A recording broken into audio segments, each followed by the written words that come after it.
c'est bien sûr les divergences et la zizanie qu'il y a entre les différents supporters, téléspectateurs. Celui-ci encourage telle équipe et l'autre encourage telle équipe, et ceci crée de la division entre eux et de la discorde. Dans le prophète sallallahu alayhi wa sallam, comme le rapporte Jabir ibn Abdillah, le hadith est authentique rapporté par Al-Bukhari et Muslim.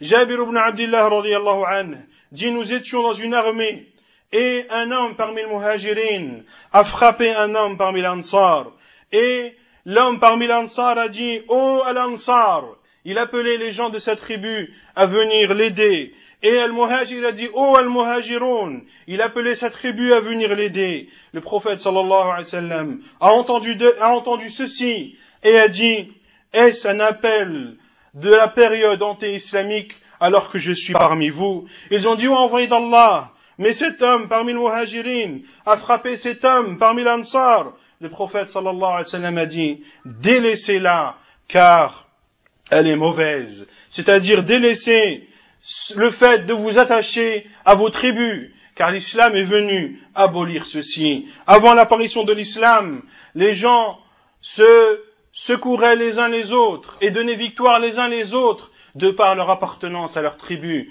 L'islam est venu abolir ceci, et le prophète sallallahu alayhi wa sallam a dit: unsur akhaka zaliman aw mazluma, donne la victoire à ton frère, qu'il soit offenseur ou offensé. Ils ont dit: oh envoyé d'Allah, lorsqu'il est offensé, nous comprenons que nous devons lui donner victoire. Mais comment lui donner victoire alors qu'il est offenseur? Le prophète sallallahu alayhi wa sallam a dit: c'est en l'aidant à s'abstenir et à mettre un terme à son offense. Quant à la quatrième remarque, c'est bien sûr les droits des parents et des familles qui sont lésés et qui sont pris à partie. Lorsque le chef de famille est trop préoccupé à regarder, ou cet enfant qui est trop préoccupé par ces différents matchs de la Coupe du Monde, il n'obéit pas à ses parents lorsqu'ils lui demandent une chose.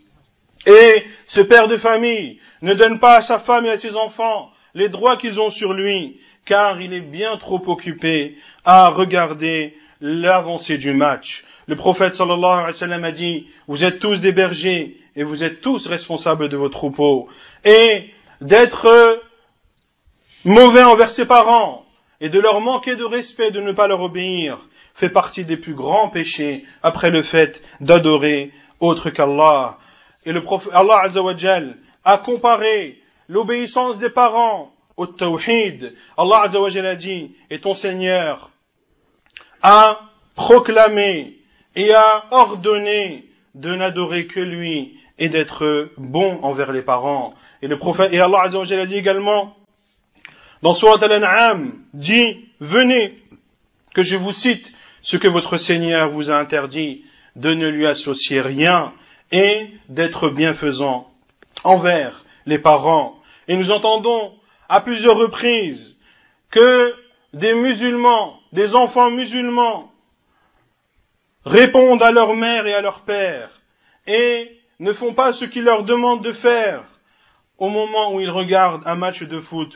Et il peut même être agressif et voire même les insulter, car ils l'ont dérangé dans ce moment si important, et ceci est un crime immense. Quant aux enfants et à la femme, les pauvres, lorsque le sifflet du début du match commence, ce sont les menaces qui fusent autour d'eux, interdiction de bouger, interdiction de parler, et malheur, tout le malheur à celui qui oserait passer entre lui et l'écran, ou de chuchoter, et malheur à celui qui oserait demander quelque chose à cette personne.